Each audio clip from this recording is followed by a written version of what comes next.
নমস্কার, আমি রিঙ্কু হেসেলের রীতিকথা থেকে সবাইকে স্বাগত। আজকে আপনাদের সামনে যে রেসিপিটা নিয়ে এসেছি সেটা হচ্ছে ডিম কষা। আসুন দেখে নেওয়া যাক কীভাবে এটা রান্না করছি।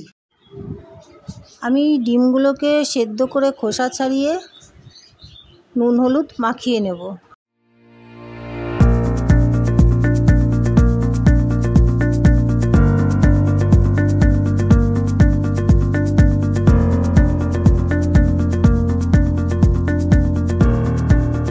এরপর কড়াতে তেল দিয়ে তেলটা গরম হওয়ার পর ডিমগুলোকে ভেজে তুলে রাখলাম।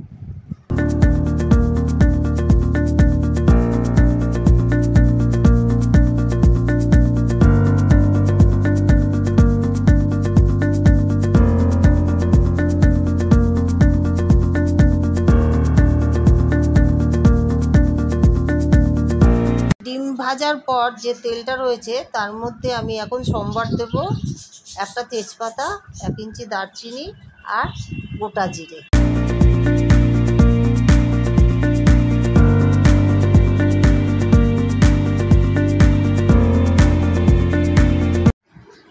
এখন ওই সম্বারের মধ্যে টুকরো করা আলুগুলো দিয়ে হালকা করে ভেজে নেব।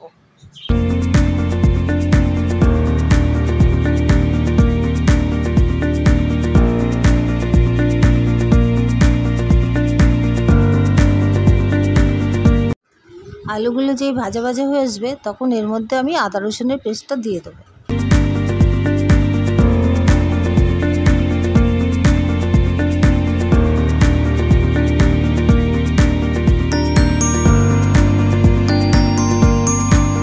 যে আদা রসুনের গন্ধটা উড়ে গেল তখন এর মধ্যে টমেটো আর পেঁয়াজ বাটাটা দিয়ে নাড়াচাড়া করে নিলাম।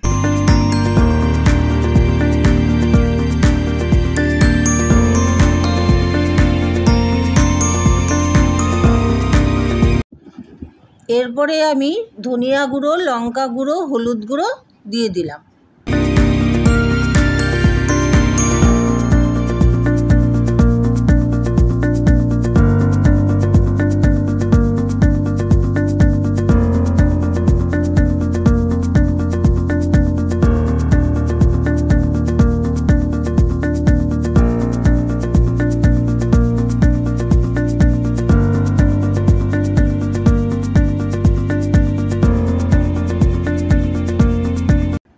আর স্বাদ অনুসারে লবণ আর ব্যালেন্সের জন্য একটু চিনি।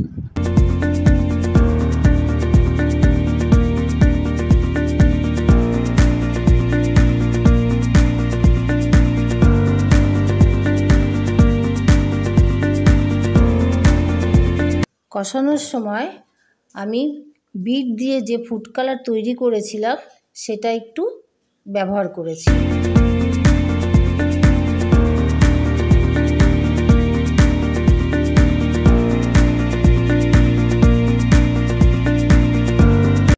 তারপর আবার একটু কষিয়ে নিয়ে ওর মধ্যে 1 চামচ ঘি আর অল্প একটু গরম মশলা দিয়ে আবারও কষিয়েছি।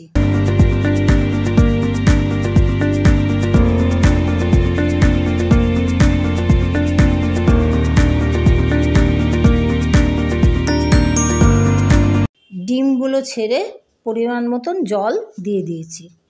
এতে 5 মিনিট ঢাকা দিয়ে রেখেছি। 5 মিনিট পর আমি ঢাকাটা খুলে দেখলাম যে আমার রান্নাটা তৈরি হয়ে গেছে। তারপর আমি একটা সার্ভিং প্লেটে সার্ভ করে নিলাম। আমার এই রেসিপিটা আপনাদের যদি ভালো লেগে থাকে তাহলে আপনারা একটা লাইক, কমেন্ট, শেয়ার করতে ভুলবেন না। সাবস্ক্রাইব করে পাশে থাকা বেল আইকনটি প্রেস করে দেবেন। ধন্যবাদ।